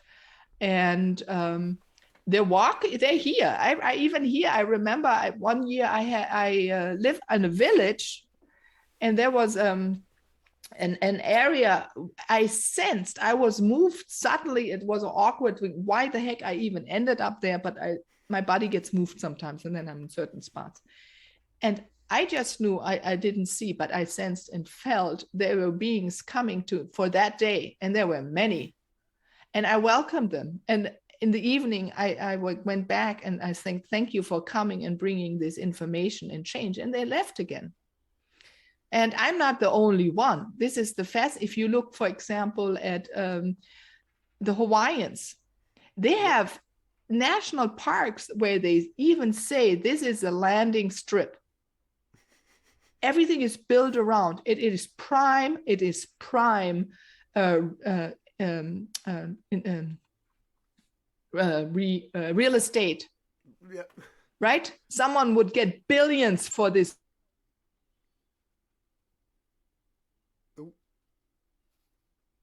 Got a mild pause there. You still there? Mark that down, 201. Hello? I think we've had a technical glitch. Hello? Hello? Ooh, what happened there?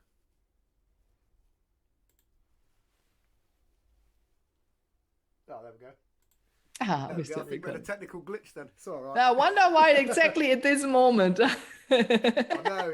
It's very peculiar. Occasionally, yeah, it happens. I know. It wasn't my end, but sometimes I've had shows that have completely disappeared. It's on certain topics.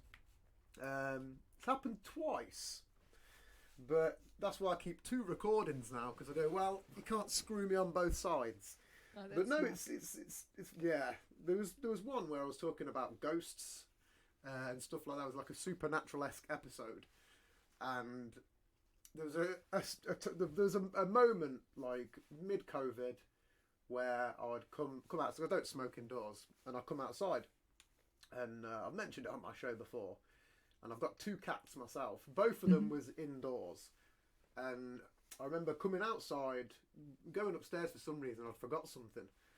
And just as you're coming near the back door, there's like a side unit with like a couple of jugs and whatever on there. There was like a fruit bowl, a bunch of other stuff. And as I've come down the stairs, I've seen like this sort of black shadowy thing, sort of very, very quick, just towards the door. And then like the jugs fell. And then I was like, what the fuck was that? I mean, to begin with, I was thinking it was another cat coming in the house. But as I've gone downstairs and stood outside, there was nothing there. So it was very, very peculiar. But on that show, I'd lost the entire episode, and I was just using one recorder at that point. But it was so bizarre. Like, I was talking about all these weird supernatural moments that have happened, and like I just lost the episode, which was even more spooky. So it's always good to keep 2 recordings. But yeah, let's just switch quickly back on to let's get one more final topic out of the way, which is your show, your podcast. Again, we've gone on to multiple topics. So obviously your own podcast. You're the host of the the Sacred Expression Show. Yeah, I don't do this anymore. That was the radio show where I had people call in and sign in.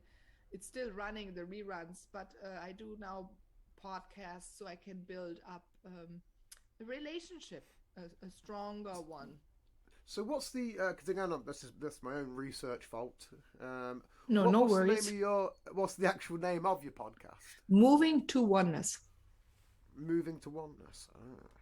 Yeah, I love to highlight people from also different fields, right? A little bit of nature, sustainability, healers, that live that a little bit, oneness in their life or have gone through a lot. And then on the other side, I also bring my wisdom and some songs for certain topics about being one with yourself or living your own oneness and with everything existing. And then these channels and sounds come through to anchor the wisdom or the knowledge into your body. So it's easier for you to be that person and what you want to live. And yeah, I love it. I love also the mix. And I could interview every day, but not so much time. I do it's a weekly show. On some days I've had like 3 shows back to back, but it's just, It's fun. I only do one endeavor. I wished I could do a bunch of different things, but I don't know. This is just my one focus at the minute. This and comedy. If you could interview anybody, who would you like to interview? If you could pick anybody in the world. There's Gary Cook. He can see all these fairies and he records the tones and sounds. So this is the next person I really would love to ask.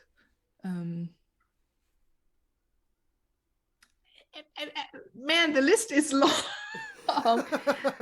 The wisdom carriers, right? The knowledge carriers, and then also the young ones. Everyone I can speak with and collaborate like you're doing, Tim. It's so important. I think when 2 people come together, there is beauty created, new ideas spark. And then, we have a lot of beings around us. Maybe some see only us. They're communicating. There is a collaboration happening. So who else? For sure, I do want Oprah. I would like to interview her. That'd be a really interesting one. That's something that I've never thought about that one. That would be interesting. Because she was a little bit of a forerunner. So I like forerunners anyway. Maybe because I like people that are a little similar. Maybe that is a little bit in me.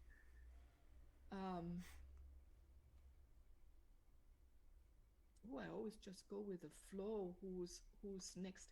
Oh, I would like someone who does a lot with animals. Maybe in Africa, I would like. That would be a next one. Someone who does the clicking, so I could speak about how important the vocabulary is of our region, which influences our language, and the region, our sacred sites, and how we live and how we have lost that, to share that with the world.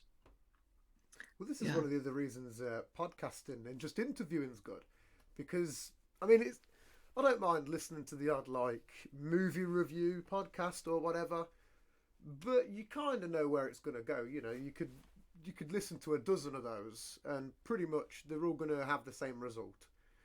But if you just straight up interview people, you don't know what the conversation's ever going to be. You don't know where it's going to go. And 9 times out of 10, you're always going to take something good from it. I'm not slandering any podcast that, you know, just do reviewing or whatever. But you just don't know who you're ever going to talk to. You know, it can be absolutely anybody from any profession, from any you know, like I said, any continent really. It's a good reason to podcast. Excuse me. Well, listen. Oh, wait. I think that's another cat call. No, that's all right. Well, listen, I'd love to keep this going, but I want to keep it short just because I don't want to... Well, it's not short. The shortest I've had this week's been 50 minutes. This has been a medium-sized podcast, but I want to get it uploaded pretty quick. I'd love to have you back on at some point, because I know there's many more hours of conversation that we could have on so many subjects. So where can people follow and find you and check you out, more importantly? I'm mostly on every social outlet. So look at Meilin, ehlke, or Moving to Oneness now is everywhere as well. And that's easy to connect. And I'm always open for conversations because people interest me since I'm tiny, and still do. And that's my vision, to move us all back into our natural state. So every single person I can help or be there for or listen to, I do. And your website is... MeilinEhlke.com. That's easy. Perfect. Well, listen, it's been an absolute honor and a pleasure talking to you. It's been a fun couple of hours. Yeah, Tim, thank you. It's the longest podcast I've been on, and I joined it. I really do like these longer ones because the depth and the energy, and they're transformative if we go into those. Yes. Well, originally I used to do them at like 3 hours, but it's very tricky to get an audience that will listen to someone for 3 hours. But listen, it's been very, very fun. Today has been a good show. And again, I'd love to have you back on it whenever you want to. I'll be here. Got anything to promote? You're more than welcome. Well, listen, folks, this has been the Potionman Podcast. I've been your host, Tim Turner. Catch you next time, people. Thank you very much.